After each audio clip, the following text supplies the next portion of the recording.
अर्पिता जैसे ही संजय को बताना चाहती थी कि वो खुद को पार्टी में आने के लिए फोर्स न करे, तभी उन दोनों की नजरें मिली। उसकी खूबसूरत आंखें जिसमें देखकर ऐसा लगता कि पूरी दुनिया उनमें समाई हो, संजय को निहार रही थी। कोई भी उन आंखों में देखने भर से ही खो जाता। वो संजय की ओर थोड़ी देर बेवजह देखती रही। जल्दी ही वो क्या कहने वाली थी वो भूल गई, लेकिन उसने देखा कि संजय उसके जवाब का इंतजार कर रहा था। तभी उसने कहा, ओके। जब वो ये बोलने के बाद अपने ख्यालों से बाहर आई, उसे खुद के मुंह पर जोरदार थप्पड़ मारने का मन कर रहा था कि काश उसने संजय को इनवाइट ही ना किया होता। एक लड़की की खूबसूरती और इस केस में तो एक लड़के का चार्म पूरी दुनिया को बर्बाद करने पर तुला हुआ था। अर्पिता खुद को खोदे हुए गड्ढे में ही गिर चुकी थी। उसी पल जब वो कुछ कहना चाहती थी, संजय अपनी आंखें बंद कर चुका था, फिर सोने की एक्टिंग कर रहा था। तो क्या ये आने के लिए तैयार हो गया? क्या ये नहीं आ रहा है? क्या ये बताने में इसकी मौत आ जाएगी? चुपचाप अर्पिता मन ही मन संजय को कोसने लगी और अनन्या को अपनी गोद में लिए सोचने लगी। समय पलक झपकते ही चले गया और वीकेंड आ गया। शनिवार की दोपहर को अर्पिता ने व्हाइट टी शर्ट और ब्लू जीन्स पहनी और डिपार्टमेंट की सेलिब्रेशन पार्टी के लिए निकल गई। जब वो पार्टी के वेन्यू पर पहुंची, तभी उसे पता चला कि पार्टी एक नाइट क्लब में होने वाली थी। तभी उसे ये भी समझ आया कि वो काफी सिंपल तरीके से रेडी हुई थी। उसने अपने आसपास देखा। उसके आसपास मौजूद मार्केटिंग डिपार्टमेंट के उसके सारे कलीग्स, जो कि हमेशा बहुत सिंपल और प्रोफेशनल तरीके से रेडी होते थे, ग्लॉसी मेकअप और पार्टी ड्रेसेस में नजर आ रहे थे। यहाँ तक कि उसके मेल कलीग्स भी बहुत अच्छे से रेडी हुए थे। उनकी तुलना में अर्पिता सिर्फ एक बोरिंग लड़की नजर आ रही थी, जो शॉपिंग करने के लिए मार्केट में निकली हो।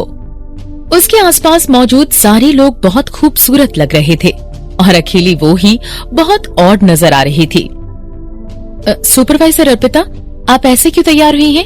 क्या किसी ने आपको बताया नहीं कि हमारे डिपार्टमेंट की पार्टी किसी ग्लैमरस पार्टी से कम नहीं होती? पीछे से अर्पिता की कलीग की आवाज आई, जो खुद को अर्पिता के कपड़ों को देखकर बोलने से रोक नहीं पाई। अपने हाथों से वो नाइट क्लब की ओर इशारा करने लगी, जहाँ पार्टी होने वाली थी। ये ऐसी जगह नहीं है जहाँ कोई भी ऑर्डिनरी इंसान मुंह उठाए चला जाए। ये एक हाई क्लास क्लब है। सिर्फ मैनेजर गीतांजलि की वजह से हम यहाँ जा सकते हैं। आपने सच में इसे सीरियसली नहीं लिया? बाकी लोगों ने जब ये सब सुना, वो भी पलटकर अर्पिता की ओर देखने लगे। अर्पिता के कपड़े देखकर वो भी उसे बहुत अजीब तरीके से देखने लगे। अर्पिता ने अपनी आईब्रो कस ली। मार्केटिंग डिपार्टमेंट द्वारा उसके लिए रखी गई ये पहली पार्टी थी। ऑफ कोर्स उसे पार्टी के रूल्स के बारे में नहीं पता था। पार्टी के इंचार्ज ने उसे सारी डिटेल्स के बारे में बताना चाहिए था, लेकिन अभी तक उसे किसी ने कुछ नहीं बताया। मैनेजर गीतांजलि आ गई, किसी ने पीछे से कहा। उस समय तक सबकी नजरें रास्ते के दूसरी ओर पार्क हो रही लग्जूरियस कार की ओर गई। उसी समय कार का दरवाजा खुला और कार के अंदर से किसी के लंबे पैर जमीन पर टिके। शाइनिंग व्हाइट ड्रेस में अपने हाथों में पर्स पकड़े हुए गीतांजलि धीमे से अपने कार से नीचे उतरी। अपने खूबसूरत और अपने शांत स्वभाव से वो बाकी लोगों को कंफर्टेबल बना रही थी। गीतांजलि ऑफिस के बाहर एक बहुत अमीर और पावरफुल खानदान की खूबसूरत और रॉयल बेटी का किरदार निभाती थी। सच में ऐसा लग रहा था कि अगर अर्पिता ने अपने वो सिंपल कपड़े नहीं पहने हुए होते, तो सेलिब्रेशन पार्टी में उसकी और गीतांजलि के कपड़ों की तुलना जरूर की जाती। हालांकि आगे किसी ने कुछ कहा नहीं, लेकिन सब लोग अर्पिता की ओर नजरें गड़ाए देखते रहे। गीतांजलि जब जगह पर मौजूद अपने सारे कलीग्स को विश कर रही थी, तभी उसने भी नोटिस किया कि अर्पिता के कपड़े बहुत सिंपल थे।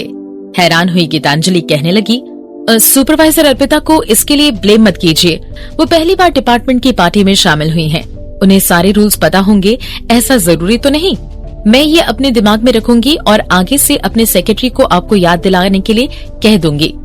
और हाँ, मेरे पास सबके लिए खुशखबरी है। मुझे अभी अभी मिस्टर संजय का कॉल आया था और उन्होंने हमारी पार्टी में शामिल होने के लिए हाँ कह दी है। गीतांजलि की बात सुनकर सब खुश होकर चिल्लाने लगे। सब लोग ये सोचकर खुशी मना रहे थे कि संजय ने कभी किसी और डिपार्टमेंट की सेलिब्रेशन पार्टी अटेंड नहीं की है और मार्केटिंग डिपार्टमेंट ऐसा पहला डिपार्टमेंट होगा जिसमें संजय मित्तल शामिल हो रहा है। ये उनके लिए बहुत गर्व की बात है। मैनेजर गीतांजलि, सिर्फ आपकी वजह से मिस्टर संजय पार्टी में आने के लिए माने हैं, एक कलीग खुश होकर कहने लगी। जाहिर बात है, क्या तुम्हें पता नहीं मैनेजर गीतांजलि कौन है? वो मिस्टर संजय का दाहिना हाथ है। बिल्कुल सही, मिस्टर संजय पार्टी में आने के लिए सिर्फ इसलिए माने हैं क्योंकि मैनेजर गीतांजलि ने उन्हें पार्टी के लिए इनवाइट किया था और हम सब खुशकिस्मत हैं कि हमें इसका फायदा मिल रहा है। वहाँ मौजूद सारे लोग गीतांजलि की तारीफ करने लगे। वो लोग शायद भूल गए थे कि पार्टी की असली स्टार कौन थी। तुम्हारी वजह से कायरा ने पब्लिसिटी डील के लिए हाँ कहा, इसलिए हम सब लोग यहाँ आज सेलिब्रेट कर रहे हैं। सब लोग मैनेजर गीतांजलि की ही तारीफ क्यों कर रहे हैं? दिव्या कहने लगी।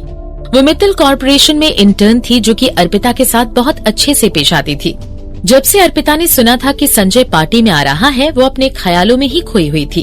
वो जैसी ही अपने ख्यालों से बाहर आई, पहला ख्याल जो उसके दिमाग में आया वो ये था कि वो संजय से खुद के लिए एक ड्रेस मंगवाए।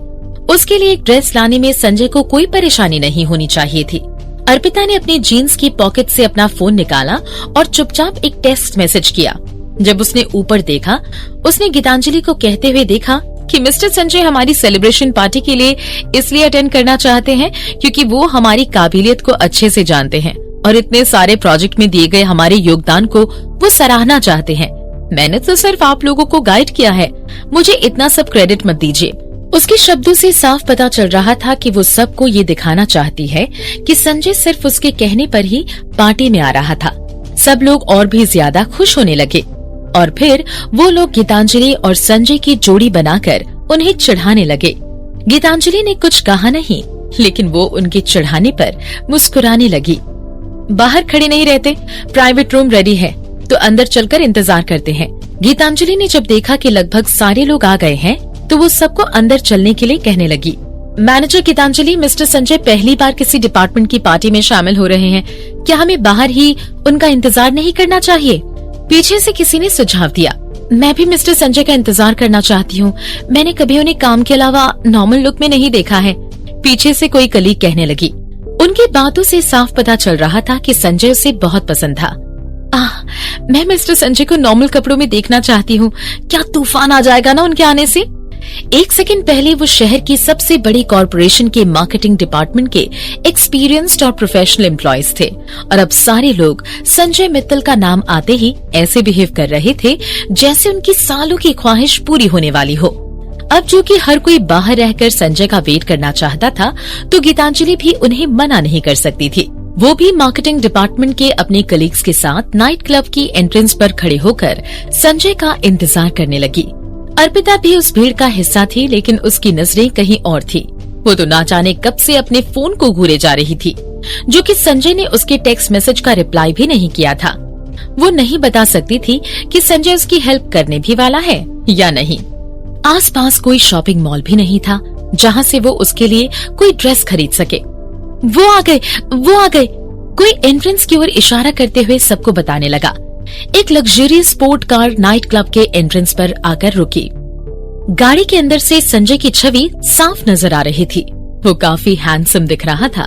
वो व्हाइट शर्ट पहने हुए था जिसके ऊपर के 2 बटन खुले हुए थे, जिसमें से उसका मस्क्यूलर बॉडी साफ नजर आ रहा था। उसने अपने सनग्लासेस निकाले और साइड में रख दिए और फिर वो भीड़ में पलटकर अर्पिता की ओर देखने लगा।